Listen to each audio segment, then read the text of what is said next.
Hello, class 8 students. How are you all? So I hope all my students are absolutely fine. So in today's class, we are going to be studying chapter number 16 from your textbooks. So all of you open your textbooks to chapter number 16.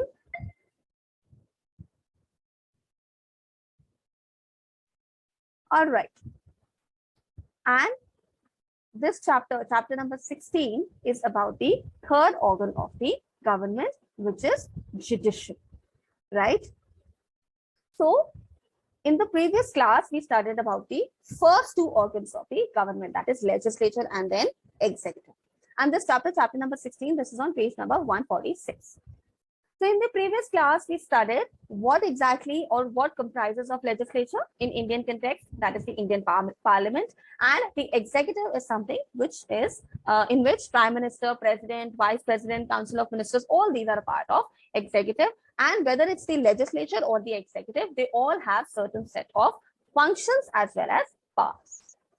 Now in today's class, when we study about the third organ of the government, that is the judiciary, what all are we going to study about it? So we are going to talk about the apex or the highest court in India, which is the Supreme Court. Then we're going to talk about the High Court, and of course the composition and the qualification of judges and functions of both the courts, whether it's the Supreme Court or the High Court. Then we're going to talk about judicial review, writs, and lok adalats. So let's have a brief intro about what exactly judiciary is. The judiciary interprets the law framed by the legislature and punishes those who violate the law. So we all know that in any country, basically, that there are certain set of laws that exist, correct? Now, of course, these are laws, so a person is or the citizens are legally bound to obey those laws. Now, any person who violates these laws, that person is punishable under the terms, and it is these courts which have the right to punish such a person. And of course, an important aspect here is that an evidence needs to be produced so that the person can be proven as guilty. All right. So we have a single integrated judiciary for the union and the states, with the Supreme Court as the apex or the highest court. The Supreme Court is at the head of the judicial system. It's the highest court. And below the Supreme Court, you have high courts of various states, and under each high court, there are various district courts or other subordinate courts. The subordinate courts, district courts, and high courts are all controlled by the Supreme Court. There are no separate laws. One single criminal and civil system operates throughout the country. So what we are trying to say here is that it's not like that in a country, let's say for the national level, the laws are different. For the state level, laws are different. No. Certain laws are uniform across the country. All right. And here is the structure of the judiciary, the Indian judiciary. So at the top, you have the Supreme Court. Then you have the high courts which are there in states. Then you have subordinate courts or the lower courts. And as for the subordinate courts are concerned, these are or lower courts. So these are basically district judge court, which deals in civil cases. Then court of civil judge senior and junior both. And then you have sessions court, which deals with criminal cases, chief judicial magistrate court, and first class judicial magistrate. All right. So talking about this Supreme Court, so we know that it is the highest court of the Indian judicial system. It has the power to interpret the constitution and to solve disputes between the central and the state governments and to protect our fundamental rights. And we all know that any person who is not happy with the decision of the lower court can approach a higher court. So anyone who is not happy with the decision of district court can approach the higher court, and if not happy with the high court, can approach the Supreme Court as well. All right. Now let's talk about the composition of the Supreme Court. All right. Okay. So what is the composition? So the composition consists of Chief Justice of India, the short form is CJI, meaning Chief Justice of India, and 33 other judges. And who appoints these judges? The President of India. Remember in the previous classes we studied about the functions of the President of India. When the President appoints a judge other than the Chief Justice, he always consults the Chief Justice of India. So basically the 33 other judges, they are appointed by the president with consultation with the president. All right. Sorry, with consultation with the Chief Justice. So President and Chief Justice, they discuss together, they consult and appoint the other 33 judges. The criterion for the appointment of Chief Justice is on the basis of seniority. Now, what are the qualifications for one to be a judge of the Supreme Court? Of course, he must be a citizen. He or she must be a citizen of India. He or she must have been a judge for at least 5 years in High Court, or should have worked in High Court for at least 10 years, or be a distinguished jurist in the opinion of the President of India. So first condition is mandatory, that he or she should be the citizen of India.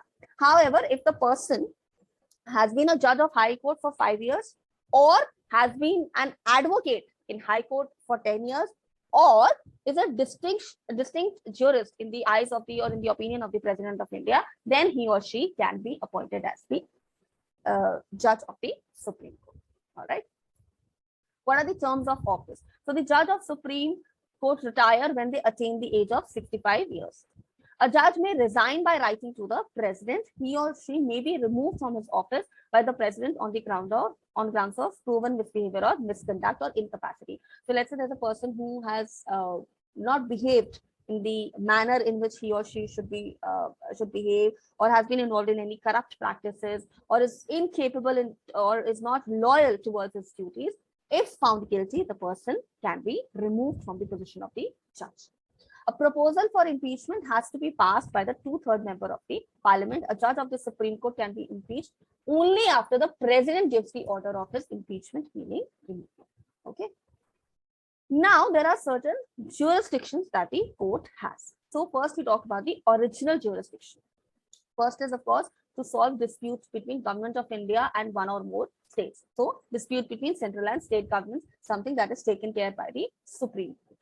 Between the governments of a Government of India and any state, then state on one side and one or more states on the other. So between states also sometimes. Subject matter of dispute could be any question of law or fact on which existence or extent of legal rights depends. Exceptions, pre-constitutional treaties, agreements, interstate water disputes. Then you have the appellate jurisdiction of the Supreme Court. What does it say?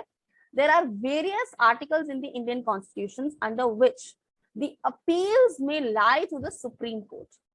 Some of the articles are as follows, which is first to talk about Article 132. In North, civil as well as in criminal, in both civil as well as criminal matters, an appeal shall lie to the Supreme Court for any judgment of the High Court if the High Court certifies that there is a substantial question of law as regards as constitution. The High Court would issue a certificate under Article 134A. So this is the appellate jurisdiction. Now, what is the advisory jurisdiction? So the president can, so when we talk about jurisdiction, means the area where the Supreme Court can intervene or can give decisions. So we talked about the original jurisdiction, wherein it solves cases between central government, state government. Appellate jurisdiction, the High Court feels that this case needs to be brought into the Supreme Court. That's the appellate jurisdiction. Now we talk about advisory jurisdiction. The president can seek advice of the Supreme Court on a matter of public importance. The advice of the Supreme Court is not binding on the president. Remember this. Okay, so sometimes we must have seen that there is an issue in which the Supreme Court gives a decision, right? So there's a particular law which is made and the Supreme Court gives the decision on that. So basically, let's say this case or this scenario or this law is something that the president wants to seek advice from the Supreme Court. So the Supreme Court can, of course, probably give its advice, what the Supreme Court thinks. However, this advice is not binding. So it's not like that the Supreme Court, so president approaches the Supreme Court about a particular matter and Supreme Court gives its set of advice. So it's not like that the president has to agree to all of it. All right. So it is at the on the discretion of the president whether to accept that advice or not. Then revisory jurisdiction. So the Supreme Court may review. So obviously revisory meaning review. So it can review its judgment to rectify errors. Otherwise, it will be harmful for the general welfare of the people. So let's say there is a case, sometimes we might have I don't know if you've heard of cases wherein people were given punishment, but their punishment was either reduced or it was revoked. Why? Because the decision was put under review. All right. So sometimes what happens is that a person who's not committed any crime is put into legal issues. But once the decision is reviewed and there's a lot of, and the case goes on, and based on the evidence and everything, once that entire case is reviewed, and if the Supreme Court feels that this person is innocent, he or she has not done anything wrong, the Supreme Court can take or decide the necessary action. Now we talk about High Court. So this was all about Supreme Courts. So talking about High Courts. So at state level, the High Court is the highest court. At state level, remember this.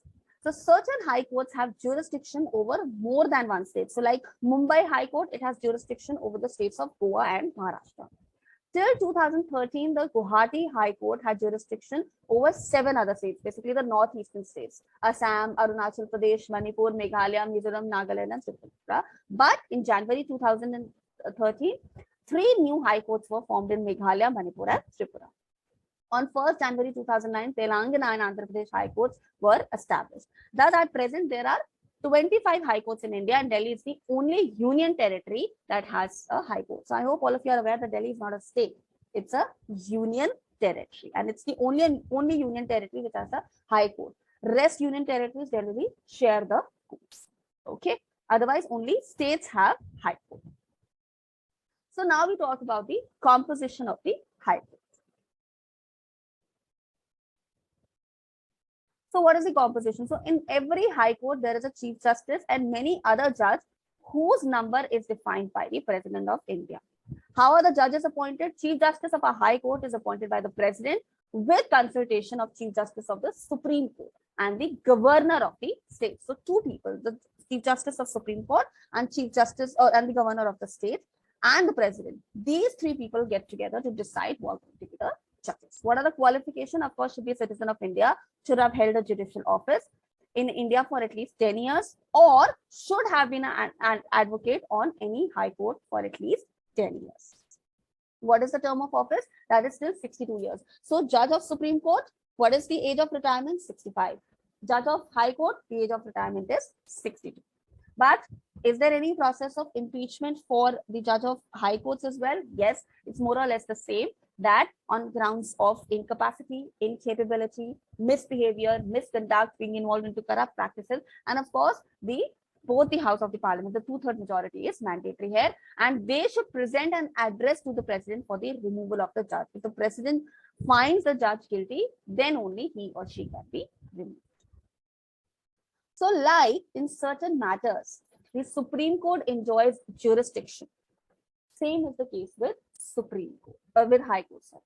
So what are these? So now we talk about the original jurisdiction of the High Court. So before we get into this, like I always tell you, make as many tables as possible. The best way to learn social sciences that you start maintaining a kind of data, because the more data you make, you write it yourself, the more you will remember. So how are you going to remember this? We're going to talk about Supreme Court, High Court. Jurisdiction, so original jurisdiction, so you write it in your own words. Supreme Court, original jurisdiction. So on first it's original, appellate, revisory, or all the kind of jurisdiction, and then you write, so original jurisdiction for Supreme Court, matters between center and state. For High Court, gives authority to High Court to hear the case at the first instance. The High Court has original jurisdiction in the following matters. It directly hears the case related to wills, that is property, divorce, marriage, company law, etc. The cases related to the fundamental rights and the constitutional cases. So if any person has violated your fundamental rights, you can always approach the High Court. So these are the cases that are a part of original jurisdiction. Appellate jurisdiction, High Court has a power to accept appeals against the decision of the district court. So like appellate jurisdiction of the Supreme Court was to accept certain cases which probably were not given the kind of decision that was expected from High Court. So High Court accepts certain cases which come from the lower court. revisory jurisdiction. So I told you that the High Court, what is a revisory jurisdiction? That it can review the punishment. Talking about High Court, it may ask for the record of any case which was decided by the subordinate case, and it may review the case and take appropriate action on it. So more or less the same. Power of superintendence. So the High Court exercises the power of superintendence over the subordinate courts in following ways. How does it happen? It may frame rules to regulate the practice of the subordinate court. All right. Second, it may settle the fees allowed to the clerks and advocates of the Supreme Court. Then it controls the transfer of district judges. So these are the powers that the High Court has with regard to the lower courts. Okay. Now, Court of Records. So both the Supreme Court and High Court are also called as Court of Records. Why? This is a very important topic, particularly from your exam point of view. So basically, the judgment of the Supreme Court and High Courts are kept as records or as evidence and testimony.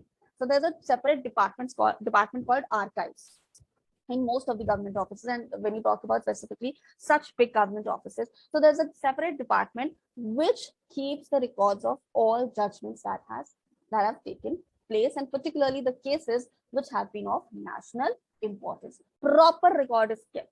You know, how the case started, who were the people involved, who were the judges, who were the advocates in this, and what was the first decision taken. The evidences, every nitty-gritty of the case is kept as a record, and that is why the Supreme Court and the High Court are called as the Court of Records, because they keep records of all the cases, of course, as evidence and testimony.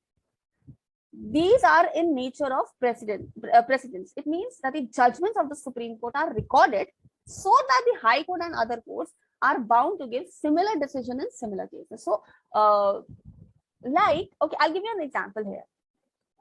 Have you ever asked any of your seniors to provide you with the notes that they had taken in their classes? So like you are in 8th grade. So have you ever approached a student of 9th class and requesting them to give their notebooks so that you can see what are the kind of notes that are to be prepared, what are the kind of answers to be written? Sometimes we do that. Correct? We approach our seniors. Okay. Similarly, the High Court, for the High Court and the lower court, Supreme Court is the senior most authority. So the reason for keeping these records is so that if High Court and the lower court, if they come across a case, a kind of case which was there in Supreme Court at one point of time, what decision to be taken, how it is to be taken, through these records, the High Court and the lower court can take the decision. It's a kind of those records are used as form of consultation also. All right.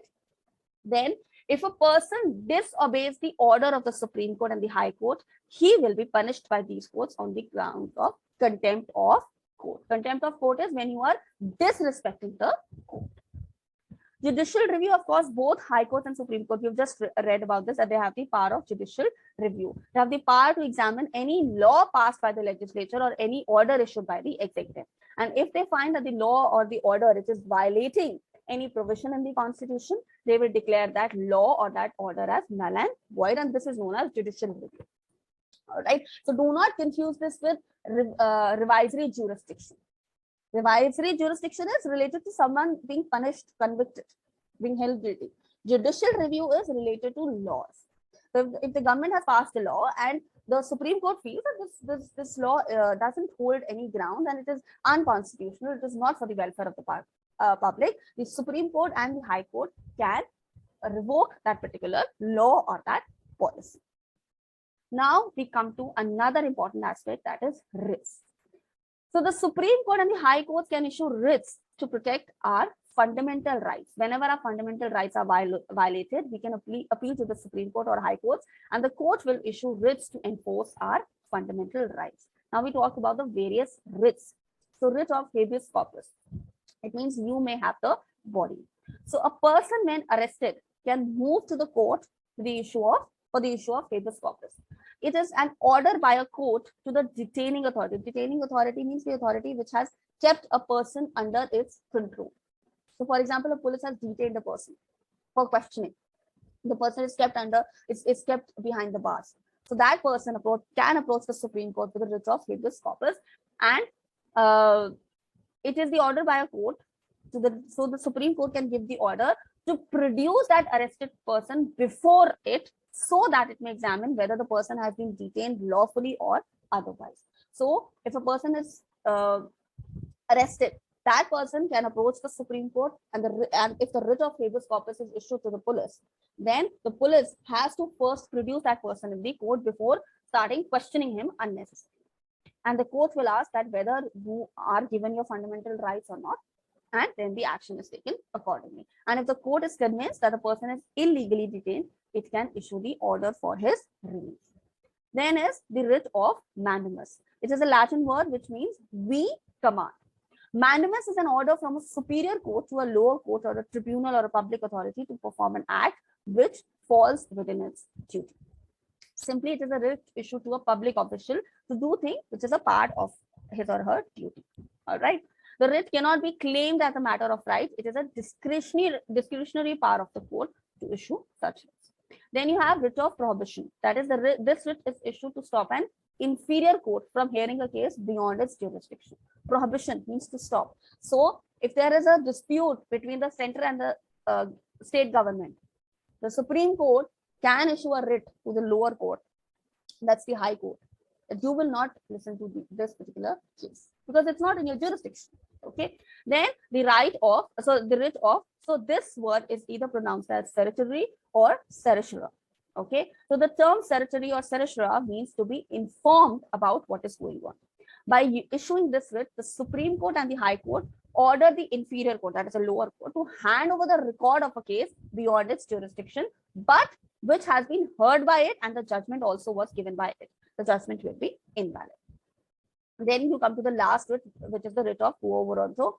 It is issued against the person who has wrongly occupied the office, and if this is proven correct, the person will have to immediately leave the office. So let's say there's a person who's been promoted in a government office, but he was not eligible. So someone has done a favor on him by promoting that person.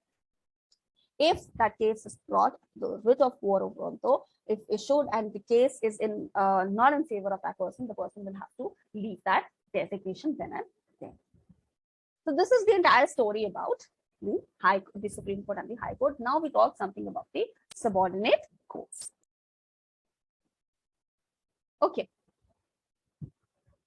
When we talk about the subordinate courts, see, all the courts which are lower or inferior to the Supreme Court and the High Court are called subordinate courts. These are the courts of district judge, and the other courts below the rank to it are called subordinate courts. The court of district judge, it is the highest civil court in the district.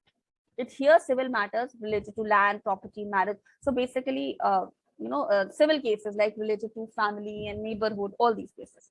The court of sessions judge is the highest criminal court in district. So don't get confused. So district court will listen to civil cases. Session court will listen to cases of criminal activity. And of course, the cases related to criminal. Now we talk about Lok Adalat. It means people's court. A few judges of the Supreme Court, social workers, young students of law are the members of Lok Adalat. These Lok Adalat, they encourage the settlement of dispute through compromise. So no one has to really go to any court. So people sit together. So both the parties are made to sit together. Party A says whatever it has to, party B says whatever it has to, and these judges, these social workers, these law people, students, what they do is they advise that, this is what can be done in this case. So it will keep party A and party B happy. If both the parties are happy with that decision, the case is solved then and there. And what is the advantage of it? So first, that it's a very economical form of justice. So because otherwise one has to spend a lot of fees on lawyers and other activities related to case. Second, it saves a lot of time for the High Court and the Supreme Court, because otherwise so many cases will be they'll keep on moving on for some time. And of course, it reduces the workload as well. So this is all about the third organ of the government, which is the judiciary. Now I'm giving you a very small homework. Of course, you know what you have to do is you have to read the chapter again, watch the video, and answer the questions on your own. But just one very small homework. I want all of you to find out who said the following words. Justice delayed is justice denied. I'm repeating. Justice delayed is justice denied.